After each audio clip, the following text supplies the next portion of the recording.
خلقت انسان میں سب سے پہلا جو کام ہے وہ انسان چلنے کی کوشش کرتا ہے۔ لوگ کہتے ہیں کہ شاید یہ پیدل چلنا، یہ 40 کی واک، یہ حسین کی قبر کی طرف چلنا، یہ شیعوں نے کلچر بنایا ہے۔ یہ کلچر نہیں ہے، یہ عبادت ہے۔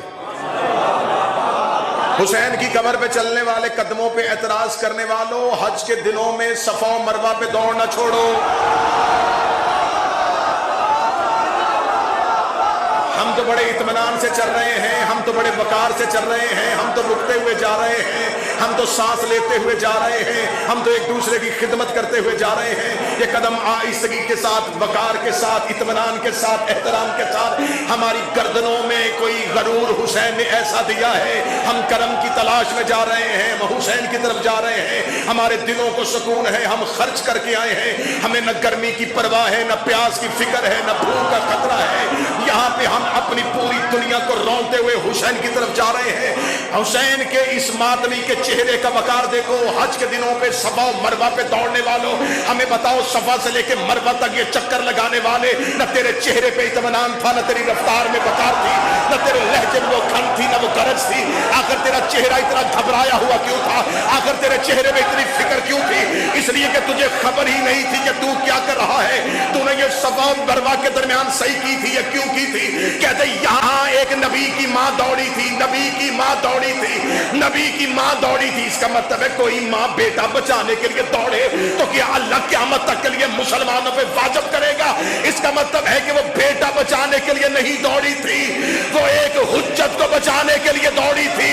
اور اچھی عورت حجت بچانے کے لیے دوڑے تو اللہ مسلمانوں پہ سنت بنا دیتا ہے، اور اگر کوئی عورت حجت کو لڑنے کے لیے آ جائے،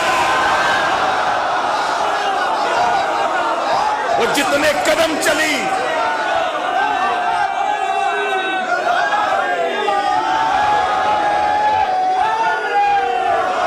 اس نے صرف ایک اسماعیل بچایا۔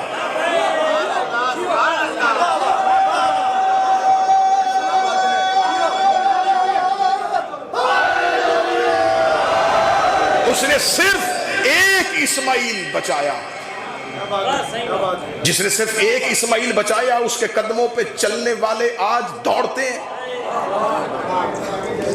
یہاں ایک اسماعیل نہیں بچا، یہاں پورا دین بچا ہے۔ جب ہم کرتے ہیں تو اس کو ہم کیا لفظ کہتے ہیں؟ مشی کر رہے ہیں۔ قبلہ تشریف فرما ہے، اس مشی کرنے کو، اس چلنے پہ اعتراض کرنے والے، یہ 40 واق تو انہوں نے ابھی شروع کیا، اس سے پہلے یہ کیا پیدل چلنا کہاں عبادت ہوتا ہے؟ اور میں تمہیں بتاؤں کہ اللہ نے کب کس کو مشی کا حکم دیا تھا؟ موسیٰ کی ماں نے حضرت موسیٰ کو صندوق میں رکھ کے نیل کی لہروں کے حوالے کیا۔ سورہ مبارکہ طٰہٰ آیت کا نشان 40۔ جو ہی حضرت موسیٰ کی ماں نے صندوق میں رکھ کے بیٹا لہروں کے حوالے کیا، خدا کہتا ہوا اِذ تمشیٰ اختک، پھر یاد کر موسیٰ جب تیری بہن نے مشی کی تھی۔ قرآن میں لفظ مشی استعمال ہو رہا ہے، خدا کہہ رہا ہے موسیٰ تیری بہن چلی تھی۔ کس کے پیچھے؟ صندوق کے پیچھے۔ کون تھی؟ موسیٰ کی بہن۔ اس کا مطلب موسیٰ تھا اس دور کا نبی، اس دور کی حجت۔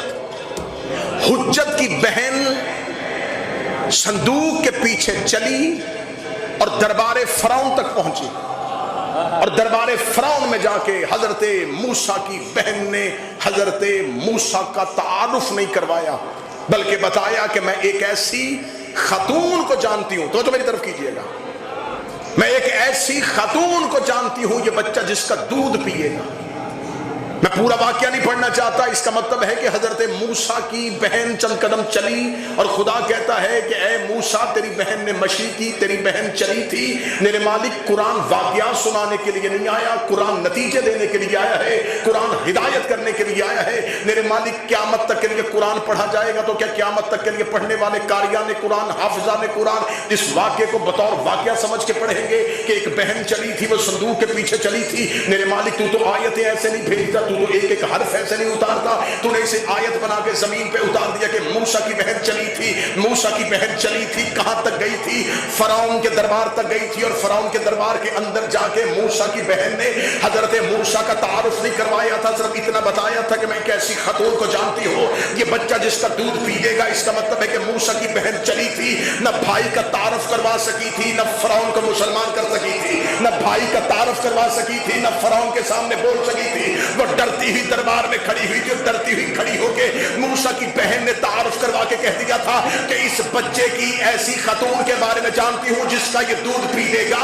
اور صرف حضرت موسیٰ کی زندگی بچانے کے لیے وہ بہن گھر سے نکل کے فرعون کے دربار تک گئی، اور خدا نے اس کی مشی کرنا، اس کا پیدل چلنا اللہ نے قرآن میں آیت بنا کے رکھ دیا۔ میرے مالک تو نے واقعہ لکھا ہے، فرمایا واقعہ نے لکھا مجھے کسی مستور کی فضیلت بتانی ہے کہ موسیٰ کی بہن چند قدم چل کے فرعون کے دربار میں گئی، نہ موسیٰ کا تعارف کروایا، نہ فرعون کو تخت سے اتارا، لیکن جب زینب بنت علی کربلا سے چلتی ہوئی شام کے محل تک پہنچی تو اس وقت بھی سب سے بڑا فرعون تخت پہ بیٹھا ہوا تھا۔ بی بی نے جا کے حسین کا تعارف بھی کروایا، یزید کا تعارف بھی کروایا، اور بی بی نے دربار میں کھڑی ہو کے کہا میں حسین کی بہن ہوں اور